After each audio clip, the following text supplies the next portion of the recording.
यदि हम इन केसेस को देखें तो इनके अंदर ये पाया गया कि एक तो इन्फेक्टिविटी रेट बहुत ज्यादा है, हॉस्पिटलाइजेशन रेट ज्यादा है, प्लस इसके अंदर एक और जो मोनोक्लोनल एंटीबॉडीज हम सोच रहे थे जो आई हैं, जिनसे कि हम जल्दी से इस वायरस से निजात पा सकते हैं, इनके अंदर इफेक्टिव नहीं है। तो ये एक चिंता का विषय है और इसीलिए लोगों में चिंता है कि कहीं ये थर्ड वेव का कारण ना बन जाए। कोरोना का डेल्टा प्लस वेरिएंट कितना खतरनाक, ये बता रहे हैं डॉक्टर नरेंद्र सैनी, जो दिल्ली मेडिकल काउंसिल की साइंटिफिक कमेटी के चेयरमैन हैं। नमस्कार, आज है गुरुवार 24 जून और आप सुन रहे हैं डेली न्यूज कास्ट। पूरी बात सुनते हैं कुछ देर में, उससे पहले एक नजर इस वक्त की बड़ी खबरों पर। महाराष्ट्र, केरल और मध्य प्रदेश में मिले कोरोना के डेल्टा प्लस वेरिएंट के लगभग 40 मामले।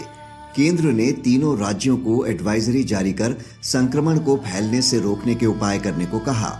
उधर देश के कई बड़े स्वास्थ्य वैज्ञानिकों ने कहा, डेल्टा प्लस वेरिएंट की वजह से तीसरी लहर आने के नहीं मिले सबूत।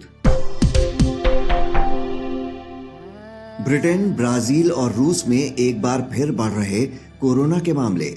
ब्रिटेन में बुधवार को फरवरी के बाद सबसे ज्यादा संक्रमण के 16,000 से ज्यादा नए मामले।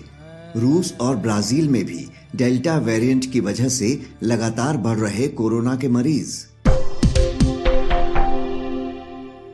केंद्र सरकार ने ट्विटर, फेसबुक, इंस्टाग्राम और यूट्यूब जैसी सोशल मीडिया कंपनियों को दिया निर्देश।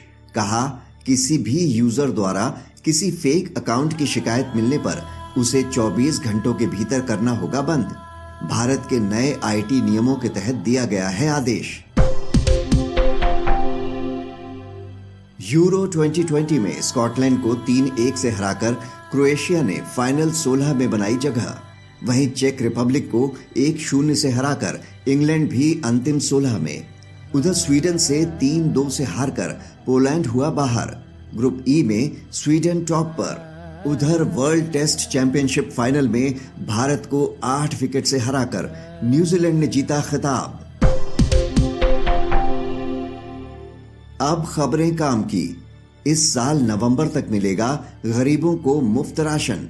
केंद्रीय कैबिनेट ने प्रधानमंत्री गरीब कल्याण योजना के तहत 5 और महीनों के लिए मुफ्त राशन योजना को दी मंजूरी। अमेरिकी वैज्ञानिकों ने बनाई कोरोना की नई वैक्सीन। कहा, कोरोना के हर वेरिएंट पर होगी असरदार। अभी चूहों पर चल रहा ट्रायल। आज का सबसे बड़ा न्यूज पॉइंट है, तेजी से फैल रहा डेल्टा प्लस वेरिएंट कितना खतरनाक। पूरी तस्वीर समझने के लिए बात करते हैं दिल्ली मेडिकल काउंसिल की साइंटिफिक कमेटी के चेयरमैन डॉक्टर नरेंद्र सैनी से।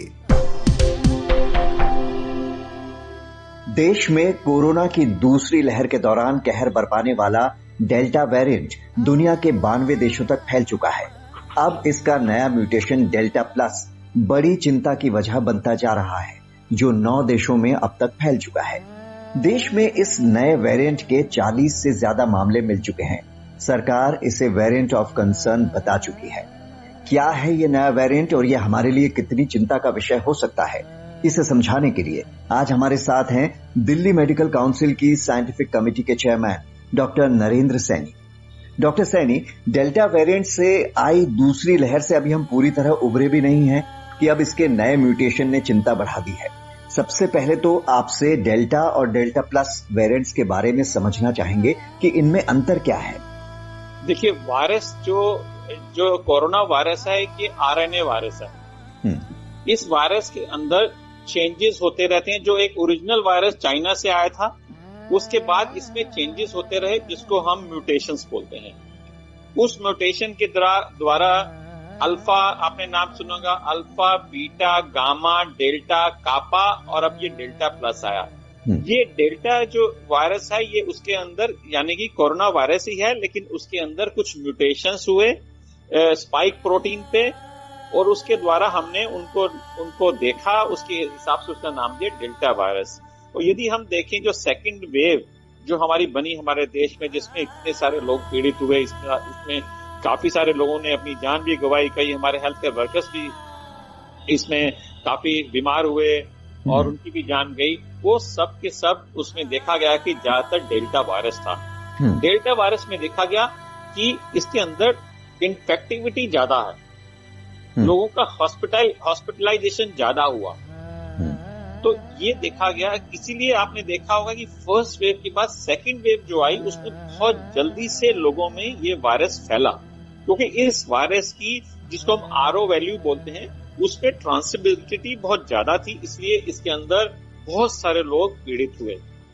अब हम बात करते हैं, अभी थोड़े दिनों में देखा गया जिसकी आप बात करें डेल्टा प्लस, इस वायरस के अंदर एक थोड़ा सा बदलाव और देखा गया जिसको हम बोल रहे हैं delta plus. Why spike proteins के अंदर है, वहां पर एक बदलाव हुआ, इसके अंदर थोड़ा सा बदलाव हुआ जो कि थोड़ा बहुत मिलता है साउथ अफ्रीका स्ट्रेन से भी। एक तो डेल्टा वायरस है और एक साउथ अफ्रीका का स्ट्रेन है। साउथ अफ्रीका के स्ट्रेन में भी थोड़ा सा बदलाव जो हुआ, और जो डेल्टा वायरस के अंदर जो थोड़ा सा बदलाव हुआ है वो साउथ अफ्रीका स्ट्रेन से मिलता है। और ये हमने देखा है कि साउथ अफ्रीका का स्ट्रेन भी जो था, जो जिसको हम बीटा स्ट्रेन बोलते हैं, उसके अंदर भी बहुत ज्यादा इन्फेक्टिव रेट था। तो अब यदि डेल्टा वायरस के अंदर ऑलरेडी इन्फेक्टिविटी ज्यादा थी, डेल्टा प्लस में देखा गया कि इसकी इन्फेक्टिविटी बिकॉज ऑफ जो चेंज उसके अंदर हुआ है वो बिल्कुल वैसा ही हुआ है जैसा कि साउथ अफ्रीका स्ट्रेन में था। तो इसकी इन्फेक्टिविटी जो भी जिन लोगों को हुआ है, हमने देखा कि उनमें इन्फेक्टिविटी रेट ज्यादा था। और अभी हमें जो इन सब लोगों का हमने निरीक्षण किया, जैसे हमारे टोटल मिलाकर शायद हमारे यहाँ 63 लोगों को हो चुका है और 11-12 कंट्रीज के अंदर फैल चुका है। और यदि आप आंकड़े देखें तो हमारे देश में देखा गया कि डेल्टा प्लस के जो स्ट्रेन है वो केरला में, मध्य प्रदेश में और महाराष्ट्र में मिले हैं। और इनमें और इंग्लैंड में भी काफी सारे केसेस मिले हैं। यदि हम इन केसेस को देखें तो इनके अंदर ये पाया गया कि एक तो इन्फेक्टिविटी रेट बहुत ज्यादा है, हॉस्पिटलाइजेशन रेट ज्यादा है, प्लस इसके अंदर एक और जो मोनोक्लोनल एंटीबॉडीज हम सोच रहे थे जो आई हैं, जिनसे कि हम जल्दी से इस वायरस से निजात पा सकते हैं, इनके अंदर इफेक्टिव नहीं है। तो ये एक चिंता का विषय है और इसीलिए लोगों में चिंता है कि कहीं ये थर्ड वेव का कारण ना बन जाए। क्योंकि और दूसरा तीसरा ये भी देखा गया, कुछ लोगों में पाया गया कि वैक्सीनेशन की यदि हम बात करें इफेक्टिव तो है, लेकिन ये नहीं है कि बिल्कुल लोगों को नहीं हुआ। लोगों को जिनको वैक्सीनेशन था उनको भी इस वायरस ने अटैक किया, लेकिन अच्छी बात ये थी कि उनमें सिवियरिटी कम थी। तो अभी ये नहीं कहूंगा कि जो हमारा डेल्टा प्लस स्ट्रेन है उसके अंदर हमारा वैक्सीनेशन खराब है, ऐसा नहीं है।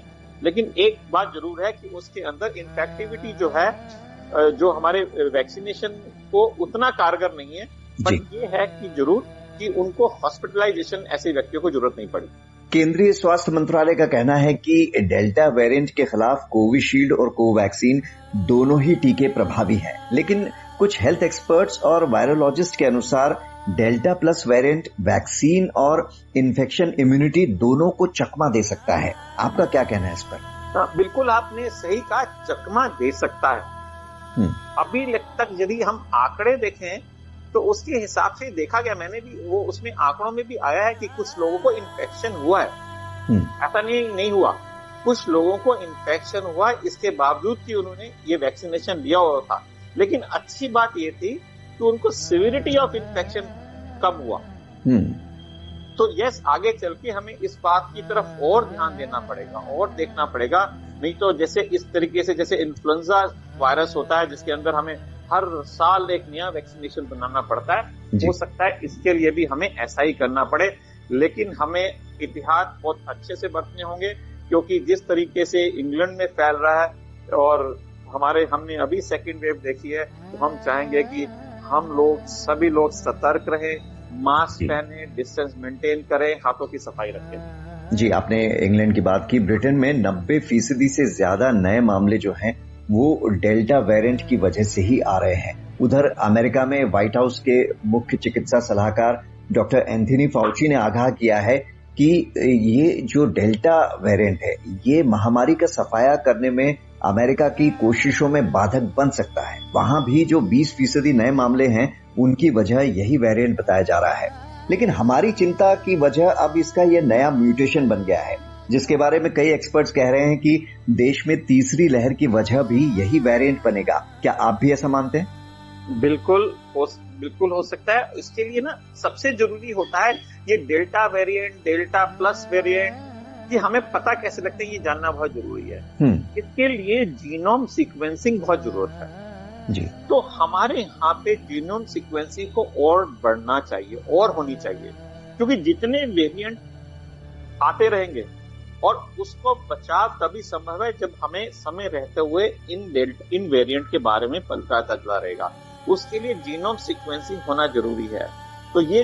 तो एक पहला आपका आंसर यही है कि यस, ये एक थर्ड वेव का कारण बन सकता है, इसलिए हमें सतर्क रहना होगा, लेकिन साथ साथ हमें और वेरिएंट को भी देखते रहना पड़ेगा और उसके लिए जीनोम सीक्वेंसिंग जितनी हो रही है उससे ज्यादा होनी चाहिए। इजराइल का हम उदाहरण देख रहे हैं कि वहां एक हफ्ते पहले मास्क हटाने की घोषणा की और अब वहां वैक्सीन लगवा चुके लोगों को भी डेल्टा वेरिएंट अपनी चपेट में ले रहा है। हमारे यहाँ भी अनलॉक के बाद लोग काफी बेपरवाह हो गए हैं, बाहर निकल रहे हैं, बिना मास्क के भीड़ में जा रहे हैं। कितने बड़े खतरे से खेल रहे हैं ये लोग, क्योंकि कई जगह से खबरें ऐसी आई हैं कि वैक्सीनेटेड लोग भी डेल्टा वेरिएंट की चपेट में आ रहे हैं। बिल्कुल, जैसा मैंने आपसे कहा कि काफी वैक्सीनेटेड लोगों को हमने देखा कि कुछ लोगों को ये हुआ है, जिनको अटैक हुआ जिनके ऊपर, इसलिए लोगों का मास्क पहनना बहुत जरूरी है। और साथ साथ ये भी आपने बिल्कुल सही कहा कि जिन लोगों को वैक्सीनेशन हो गया है वो भी ये ना सोचें कि वो बिल्कुल आपको कोरोना आप नहीं हो सकता, कि हमें मास्क पहनने की जरूरत नहीं है, हमें डिस्टेंस मेंटेन करने की जरूरत है। जब तक ये वायरस है तब तक इसके अंदर म्यूटेशन होते रहेंगे। जब तक हम हर्ड इम्यूनिटी तक नहीं पहुंच जाते, जिसमें कि अराउंड 70% के आसपास सभी लोगों को या तो इन्फेक्शन हो गया हो या 75% लोगों को डबल वैक्सीनेशन होगा, क्योंकि हमारी इम्यूनिटी तभी पूरी होती है जब 70 से 75 लोगों को वैक्सीनेशन हो जाता है, वो भी डबल वैक्सीनेशन के 14 दिन के बाद, तभी आप कह सकते हैं कि हमें वैक्सीनेशन हो गया। तब तक ये वायरस जो है इसके अंदर म्यूटेशन होते रहेंगे, क्योंकि और म्यूटेशन जब तक होते रहेंगे तो उसका मतलब है कि जो वैक्सीनेटेड लोग हैं उन पे भी कारगर होगा कि नहीं होगा ये नहीं पता। इसलिए जब तक 75% हमारी पॉपुलेशन हर्ड इम्यूनिटी तक नहीं पहुंच जाती, तब तक चाहे आप वैक्सीनेटेड हैं चाहे आप वैक्सीनेटेड नहीं है, हम सबको मास्क पहनना होगा, सोशल डिस्टेंस मेंटेन करना होगा, अपने हाथों की बार बार सफाई करनी होगी और क्लीन एयर, ये मैंने देखा हवा जो है, जो ताजी हवा हमारे आती रहनी चाहिए, क्योंकि आज की तारीख में गर्मी है, हम एसीज में बैठते हैं, दरवाजे बंद कर लेते हैं, वही हवा बार बार सर्कुलेट करती है, तो वो गलत है। इसलिए आपकी जब एसी भी लगाएं तो एग्जॉस्ट फैन आपका ऑन होना चाहिए, खासतौर ऐसी जगहों पर जहाँ पे आप रेस्टोरेंट हैं या आपके ऑफिस है, वहां पे कितने सारे लोग आते हैं। और एक आपने बिल्कुल सही बात की, और ये मैंने भी देखा है, यदि आप बाजार में निकल जाएं, आप किसी भी जगह पे चले जाएं, आप देखेंगे कि लोग इतनी भीड़ में लोग इकट्ठे होते हैं, मास्क नहीं पहनते, और कोई जो हम कहते हैं कि कोरोना एप्रोप्रिएट बिहेवियर का कुछ काम नहीं करते हुए। जी, डॉक्टर नरेंद्र सैनी, हमसे बात करने के लिए आपका शुक्रिया। इस चर्चा के बाद जानेंगे शेयर बाजार और मौसम का हाल, लेकिन कहीं जाइएगा नहीं। इसके बाद बुक टॉक में सुनिए बॉलीवुड की मशहूर अभिनेत्री परवीन बॉबी की जिंदगी के रहस्यमय किस्से। सुनने के लिए नीचे दिए गए लिंक पर क्लिक करें। अब जानिए शेयर बाजार का हाल। लाल निशान के साथ खुले यूरोपीय बाजार, एशियाई बाजारों में दिखा मिला जुला रुख। वहीं पिछले कारोबारी सत्र में गिरकर बंद हुआ भारतीय शेयर बाजार। अब एक नजर इतिहास में आज के दिन पर। 1966 में मुंबई से न्यूयॉर्क जा रहे एयर इंडिया के विमान के स्विट्जरलैंड के माउंट ब्लैंक में दुर्घटनाग्रस्त होने से 117 लोगों की मौत। 1980 में भारत के चौथे राष्ट्रपति वीवी गिरी का निधन। 2006 में फिलीपींस ने अपने यहां मृत्यु दंड को किया समाप्त। बात करते हैं मौसम की। उत्तर प्रदेश में कमजोर पड़ा मॉनसून, अगले एक हफ्ते तक बारिश के आसार नहीं। उधर बिहार में लगातार हो रही बारिश से नदियां उफान पर। अगले 48 घंटे रुक रुक कर जारी रहेगी बारिश। दिल्ली एनसीआर में इस महीने नहीं पहुंचेगा मॉनसून। अब बारी सुविचार की। गौतम बुद्ध ने कहा था, तुम अपने क्रोध के लिए दंड नहीं पाओगे, तुम अपने क्रोध द्वारा दंड पाओगे। तो ये था आज का डेली न्यूज कास्ट, जिसे आप सुन रहे थे अपने साथी अक्षय शुक्ला के साथ। बने रहिए नवभारत गोल्ड पर। धन्यवाद।